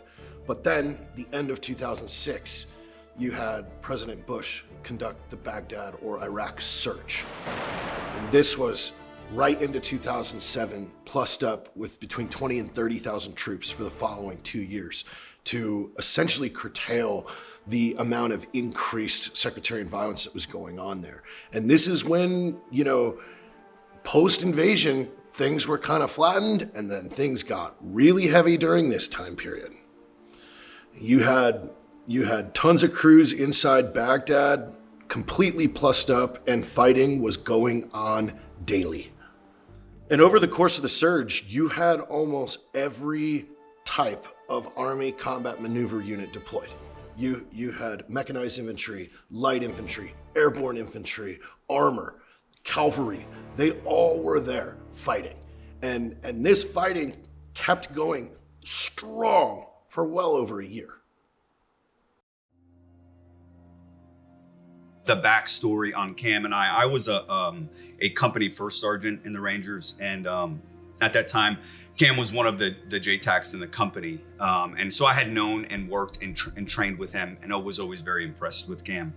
And being a part of that, I got to handpick my teammates for the most part, and without question, I wanted Cam on the team right away. So I was able to get Cam to be my JTAC. So we got the call to go out on an operation. Pretty standard planning cycle. Nothing that I remember that jumps out. A lot of the missions that we were doing during this particular time frame was mostly elimination. On this particular night, I was in a helicopter that was not American made, so I couldn't plug my audio headset into the radio, so I came off the back of the aircraft not knowing where all my aircraft were in the stack. Obviously, I established the concept of fires, so there was a lot of pre-coordination, so the assumption would be that they are all where I told them to be. We landed about a kilometer away due to the terrain, lots of terraces. There was a creek that prevented our immediate movement towards target. We knew pretty quick. I remember while we were walking, grabbing Cam and going this is not, we're not in a good spot. We were in a piece of low ground, we were funneled in, very high terraces on the left and right, very narrow creekway, and dark canopy, very hard to see with any night vision depth. The objective that we were trying to go capture and or eliminate, the brevity term for it is squirted off the target. So the rotor audible signature had alerted him to our presence, that we were most likely coming after him. Thankfully, I had 12 or 14 assets that were above head that were tracking his location, utilizing their imagery sensors and other sensors. But him and 8 of his friends had departed from the objective building and tried to head into the tree line. The guys up front were in, small arms contact, quite a bit of contact. Cam and I continued to move forward so we could get eyes on. I was trying to think through solutions. How do we get out of this? Cam and I are constantly talking, okay, what is the minimum safe distance right now? Where's the lead element? Where do we think the target is? At this point, our weapon is the assets. Cam was my weapon, right? And then as we're starting to pull guys back, one of our U.S. advisors, looks like he just gets laid out in front of us. He's probably 10 to 15 meters in front of us. I thought for sure he was dead. So I immediately moved to him, and Cam, being who he is and what he provides, is always right by my side as a ground force commander. And we moved forward and grabbed the guy, and fortunate he was not dead, and he took a shot to the shoulder, but was pretty banged up. And so Cam and I carried him back to our medic and got him some immediate medical treatment. Obviously at that point, things were not going well, and I knew we needed to get out of there quickly. So I told Cam we needed to get as far forward as we possibly could to identify all the forward positions, because I wanted to call in, at that point, AC-130. Cam told me, he said, hey, we can do 40 Mike, but it's gonna be danger close. And up to this point, I had never called in a danger close fire mission. But you have to give your initials as a ground force commander when you're calling in danger close. And what you're doing is, when you say that, when you give your initials, you are assuming all responsibility for whatever happens. He said to just eliminate them. So he said, call in your airstrikes, do what you need to do. I immediately called up the AC-130. I set up what's called a tactical engagement zone. I essentially just coordinated a multi-asset attack. It's pitch black, and we are sprinting at full speed. We're jumping down terraces. I'm trying to keep track of the other half of my team, so. We're still getting machine gun fire down this creek bed. And I told Cam we need something else. We need some other kind of solutions. So he said the next thing we have is 105s, but we were way too close at that point. I mean, there was no way we could shoot 105s from the position we were in. So I started calling ahead to find out where our lead elements were. We found that we had one guy who was pinned down, so Cam and I got into a position where we could assist that guy so he could break contact. 14 assets talking in this ear. I have multiple teams talking in this ear, and I'm yelling back and forth with the ground force commander while running at full speed through the darkness. I dropped, I think, 4 or 5 500-pound bombs. I have multiple Hellfires coming in from the H-64s. I have a couple 105s coming from the AC-130. The 9 people that we were trying to eliminate, well, they had disappeared in the tree line. We had to go and conduct battle damage assessments. I think that might have been about the part Cam took around to his chest. I think it lodged in his magazines. My ground force commander opted for us to stay a little bit more in the rear. The problem with staying in the rear is that when you're behind enemy lines, there is no rear. You are completely surrounded, and everything is the front. We had Assault Force 1, which was clearing in from our left. We had Assault Force 2 that was clearing from our right, and we were sitting back. I asked the AC-130, for BDA, the battle damage assessment. He told me 9 EKIA, indicating that he did in fact see or can properly assess that there were no more of these enemy forces that were alive. I'm now prepping all my assets for a follow-on mission. Down to my left, there was about a 3-foot drop into a farm field.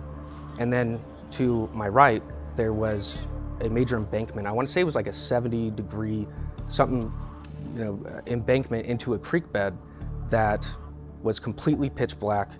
And we've been standing there for about 10, 15 minutes, and I've been operating on both my radios, talking to the GFC.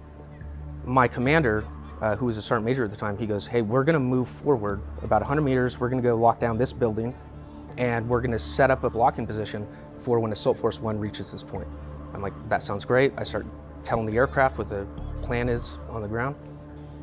And my sergeant major is slightly shorter than me, and I'm walking about maybe an arm's length behind him. And I remember telling Cam and the RTO, something's not right. Like, let's shut up for a second, keep our voices down. I was walking on this kind of terraced, elevated position. It was like a creek. I think it was down to our right, if I remember correctly, and then like some fields off to my left. And out of the corner of my eye, I saw what looked to be, and in real time looked to be like just a tree limb that was moving. But as I turned and looked, it was a machine gun. I remember I was looking down my ATAC, the phone that we wear on our chest for battle Blue Force tracking. I flip it up, and we maybe take like 4 or 5 steps. And right at that moment, I see Phil, my sergeant major. He looks down to the right, and this huge burst of PKM fire comes out from about a meter away from him. And I see Phil just drop. He drops like a sack of rocks. And in that moment, I had about, was half of a second, it felt like almost an eternity. I had assessed in that moment that Phil had just taken multiple rounds of PKM fire to the face, and he is either expectant to die or that he's wounded and he's in a vulnerable position on his back. Without really understanding what I was about to do, I had jumped in front of this actively firing machine gun and put my plate between Phil and this machine gunner who had been hiding underneath of a blanket in the darkness. He looked like a rock. I stared down the barrel of this actively firing machine gun and then just put 20-something rounds in this dude's face at the expense of possibly my own life. It was, I need to do what I need to do for my teammate and my commander. Because of the embankment and because he was sitting on the machine gun the way he was, I could not tell if my rounds were effective. I had my laser on and it was only about a meter away, but because of the way he fell on the gun, I could not tell that he was dead or alive. I think I put about 20 rounds into his face at about a meter, and rounds started impacting around my feet and in front of this enemy PACs from another individual that was about 20 meters into this creek bed. I kind of turned it over, put 10 rounds right behind where I could see the muzzle flash, because I couldn't see the individual unless he was firing. So I shot at the muzzle flash. I believe I eliminated him. And then somebody from behind had grabbed me and started pulling on me. And I, at that moment, was like, I am surrounded in every way and I'm about to get into hand-to-hand combat. Thankfully, it was Phil. He was alive. He was okay. I got knocked to my ass. I remember sitting up and just, unloading an entire mag between my legs from my ass at this position. And the perfect timing when the last round empties my magazine, Cam steps over the top of me. He began to engage that position, gave me enough time to load a magazine and roll out of the way. I pulled Cam down. We both threw a couple frags. And he yelled grenades. So me, Phil, and the RTO that was with me, a fellow ranger, we all pulled pins on our grenades, threw them down the creek bed, and we eliminated whoever else was left. The guy that I initially eliminated on that machine gun that was now only about 2-3 meters away, we put more rounds into him because he was still on the gun and kind of in the frantic moment of being surprised that way. Purple flames erupted from his chest, and that's when Phil yelled S-Fest, and then we got down, and in my opinion, it was 100% like a suicide mission for that individual. But not only did we escape from an air ambush at like 1 meter, I think that his end goal was to die that night, but with the sole intent of eliminating us in the process. Recovering from all of that, I get back on the radio, I start talking about what had just happened. This all happened within about 10 seconds. In the initial blast that was meant to kill Phil, one of our interagency operators had taken a PKM round to his humerus, which basically like liquefied his arm. The only thing that was kind of holding his arm together was just the tricep tissue. So I start calling up for sensors to collapse on me, start doing these intercordon scans, look for any hot spots. I start getting updates on where the assault forces are. Hey, let's, not only is the GFC wounded, but now our interagency GFC, ground force commander, is also wounded. We need to get a medevac out. I have the AC-130 sensor go defensive right on my position, and he calls out a hotspot that is only about 10 meters into one of those little farm fields that was in the depressed land, about 10 meters away from us. I see a big laser beam come down from their IR pointer, and sure enough, he's like 10 meters away in the prone with a machine gun and a chest rack. We were 100% surrounded. Nothing super consequential came from that. The assault force got over there, eliminated the enemy target, but we were able to secure our position. However, due to the terrain, we had to go and find a suitable helicopter landing zone. So me and the Ranger medic, we went off looking for a place to set down for an immediate exfil and with the hopes of, hey, our GFCs will be okay. they're going to be stable.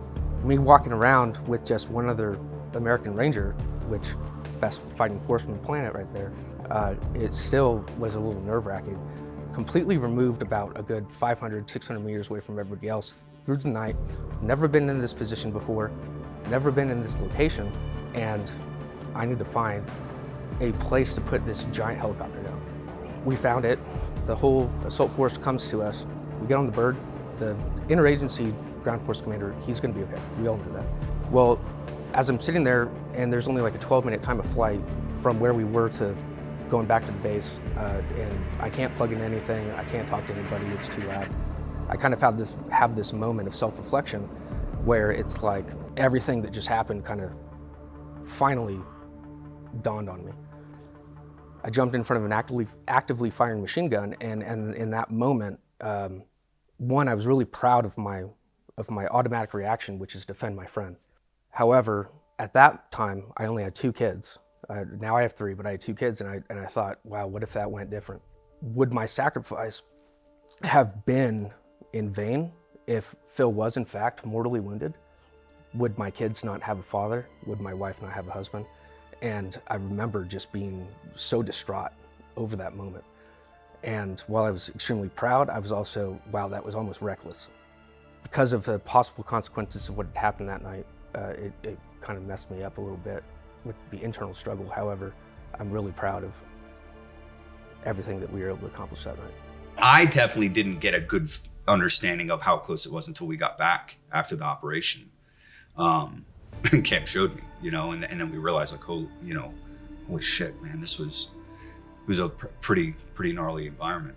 I think the story though is Cam didn't think twice about his actions, right? Like his interpretation of what happened that night was I got laid out, and he didn't even think twice, and nor did the RTO who came up right behind us. So when we got back, we had to do all the post-mission debriefs, and I remember the command calling and wanting to know, hey, talk to me, like what happened out there? And I remember I was talking to Cam's boss, who was up at the higher headquarters, and he asked me how Cam performed, and I obviously was we wouldn't have made it out if Cam wasn't able to do what he did as well as he did it. The next day, his Air Force boss, not his Army boss, but his Air Force boss called and said, hey, I think we're gonna put Cam in for something. Do you support? And I said, hands down, 100%. What Cam did on that day is nothing short of heroic. He was definitely deserving of recognition, and as were other guys on the team as well who did some things. So, I supported 100% the recognition that I thought he deserved. And then when they said it was a Silver Star, I didn't think twice about it. Absolutely supported it.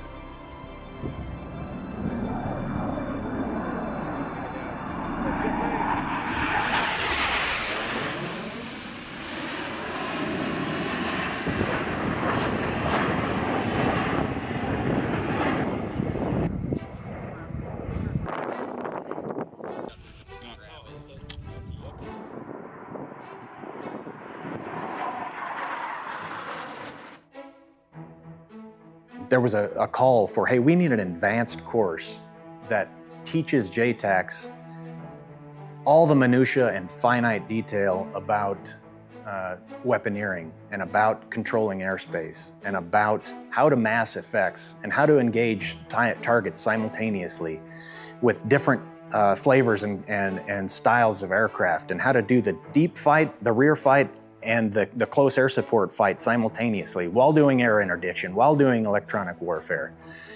And the only place that taught that sort of thing was the Air Force Weapons School.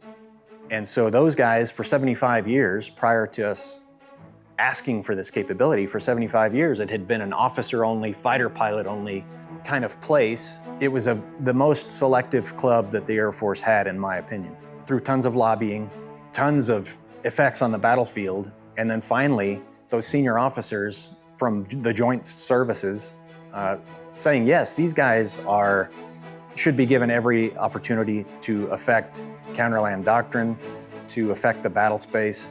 Ultimately, that happened. I was able to stand that up in 2012, but it took 7 years of asking for things to happen. So multiple more deployments, more lives lost, more and more sacrifice by the joint force to go get things done. And then we finally launched this course, and we had doors open to us and academic principles open to us and range space with elegant weapons open to us that before they would have never, I don't want to say wasted, but they'd have never given us access to.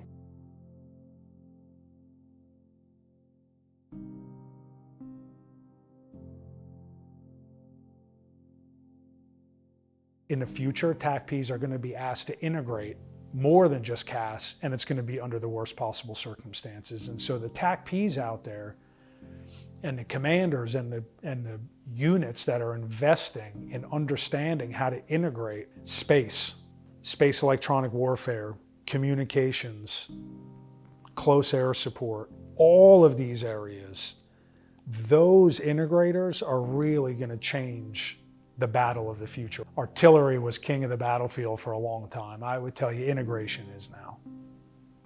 Feeling the reward that you get from going on hard missions with great organizations and employing CAS as being trusted to employ CAS as a part of that and seeing the impact it can have on operations is incredible. And it was everything I wanted to do, and I wish I could still do it.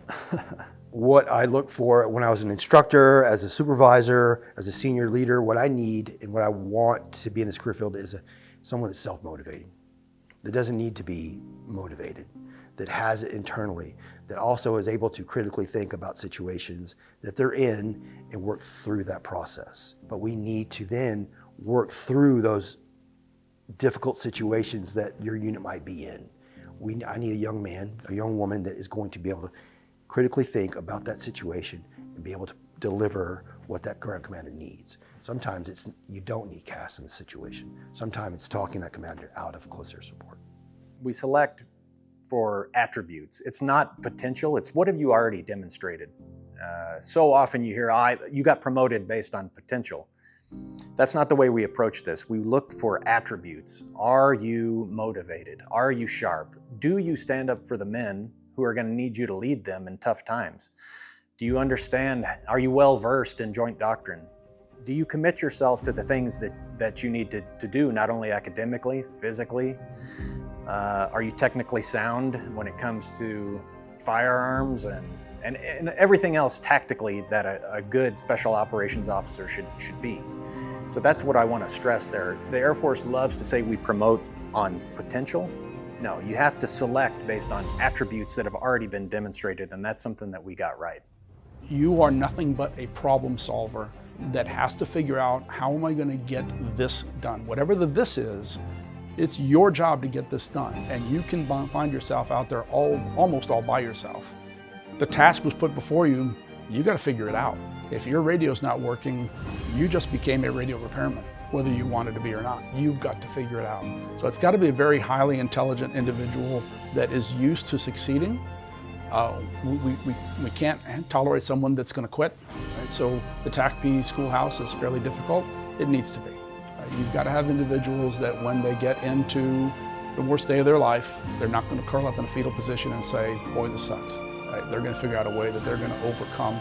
And whether that be as a JTAC, that they're controlling a kinetic effect onto a target, or they're talking to that Army combat maneuver. Because we are so small, there's a good possibility with, you mentioned 3 people, you can do the 7 levels of Kevin Bacon. You can do that in this community because we're so small and we're so tight, because we all are essentially family members. And that's what we've treated the TACP Association. Out of my entire Air Force career, that I miss the people. So within the career field, I miss the people. I'm the guy that says, oh yeah, I'll talk to you next week, and next week turns into 1 or 2 years or so. But what I notice is every time a text comes out or you reach out to someone, the love is there. So I truly miss the brotherhood of the career field. But anytime we all are able to get together, it's a genuine brotherly love. That's the one thing I miss the most about the Air Force. And that does go back, even if you look at my entire career, it goes back to being a TACP. It was special. I was a young, city kid, didn't know about the Air Force, didn't know how it really operated. And I had folks that would just push me along, and actually they would put me in position to excel when I didn't know that that's what they were doing. But now when I can reflect and look back, that's actually what they were doing. Hey, we see potential in this kid, let's put him here and kind of see all the operation and let's move along. And there are so many people within the career field that did that for me. You're given a canvas. Wherever you want to take your career, you have the opportunity to take it. We don't get pipelined the same schools as some of the other career fields, but there's opportunities there, right? You can do the conventional gig, you can do the airborne gig, you can do the soft role, right? You can do white soft, black soft, you can do support roles. The sky's the limit with that. Now that I'm out, what do I miss the most? I miss everything about it. If I didn't have a little one at home, I think I'd still be doing it in some capacity. I don't think I'd still be doing it, I'd be doing it. Because I think at some point, whether you have it before you go in or you get it created when you're in, there's something in you that you gotta feed. I miss it. It's just the people, it's the team. I don't think there's any better job out there. This is it. It wasn't just a job. I didn't just go and do a 9 to 5 and then I went home. When I did my job, the battle was over. Our utility becomes even more than just providing close air support, but to ensuring that information moves to maximize our ability to inflict damage on whichever enemy we face. I can't help but think about one of my favorite quotes by Mike Tyson is that everybody's got a plan until they get punched in the mouth.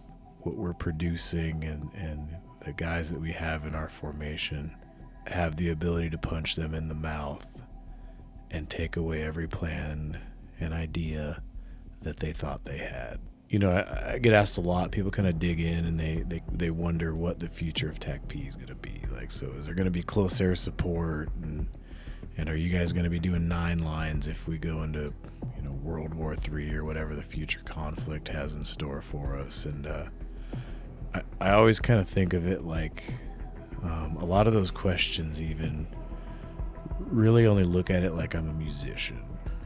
And I think of a TACP as a lot more of a conductor. So I think of a TACP as somebody that sees the tempo and shape and mood of a battle space and shapes a symphony to solve that problem and meet the threat that's awaiting them. And so the reality is now more than ever, you need a conductor that you can put somewhere where they can see the enemy, they can make sense of the enemy, and they can understand how to piece that together. So as we look into the future, we try to figure out how we're going to solve these seemingly impossible problems and what TACP is going to do to contribute and how we're going to control the battle space of the future. The recipe is already there. The farther forward we are, the less decision superiority any enemy is going to have, and the more useful the tools of the United States are.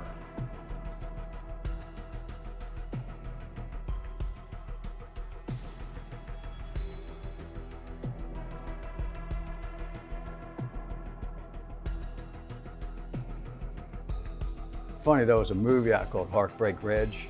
I'll kind of summarize a little bit. The white truck on the runway, I was behind that white truck, me and several other Rangers. And the first casualty was Ranger Umonta. He got hit right straight in the face, and he was next to me. He was shoulder to shoulder with me. And how that happened, we started taking small fire, so we hid behind that truck. And we were laying down on the ground on the runway behind that truck. And AC-130's over top. I'm not talking to him yet. But Sergeant Ramsey asked me to check on Umonta because he stopped firing. He was an M60 gunner, and he wasn't firing. So I hit him. I said, "Are you all right?" I thought he had a jam or something, you know. So I'm hitting him, and he just leaned over, and he'd been shot in the face. And I said, "Oh God!" So I told Ramsey. I said, "He's dead." He said, "What?" I said, "He's dead." Holy shit! So he asked me to get some air power. He said, "You got to take that building out." That's where it came, that building over there, because he fired some laws at it, and they didn't do any good. Because laws will go through a building, and they won't impact it. Hit something really solid. And anyhow, he said, "You need to get some air in there." Now this is not to be funny, but it's kind of cool. I called up 1:30. Told him we had target, told him where it was. You got the white truck on the east end of the runway. Yeah, roger that. Okay, there's a building just north of that, a couple hundred yards. And he said, how far? I was a couple hundred yards. He says, danger close, you know, we cannot fire on that target. And I said, we're taking heavy rounds from that target. And so they put some 20s on it, you know, and tried to boom it up a little bit, and it didn't do anything. And then Ramsey said, how come you're not taking out that target? I said, they won't fire, it's too close. And he said, well, you tell them to fire on it. And I called him up again. I said, hey, we need ordnance unit 105 on that building. And he said, it's danger close. We'll need company commander approval to fire that close. I said, okay, there's no company commander here, you know? So I looked at Ramsey and I said, they need commander's approval. And he said, you got it. I'm the commander of this section right here. And I said, okay. So I pressed the mic and I said, you got, and boom. Before I could even finish the conversation, the rounds came out, hit that building and blew it up. I couldn't buy a beer on River Street for 2 years. But the command, the S3 and all those guys, definitely we proved our worth to them. And I couldn't tell you how many times that Rangers over the years, the reunions I've gone back to, come up and shake my hand, thank you for saving my life, you know.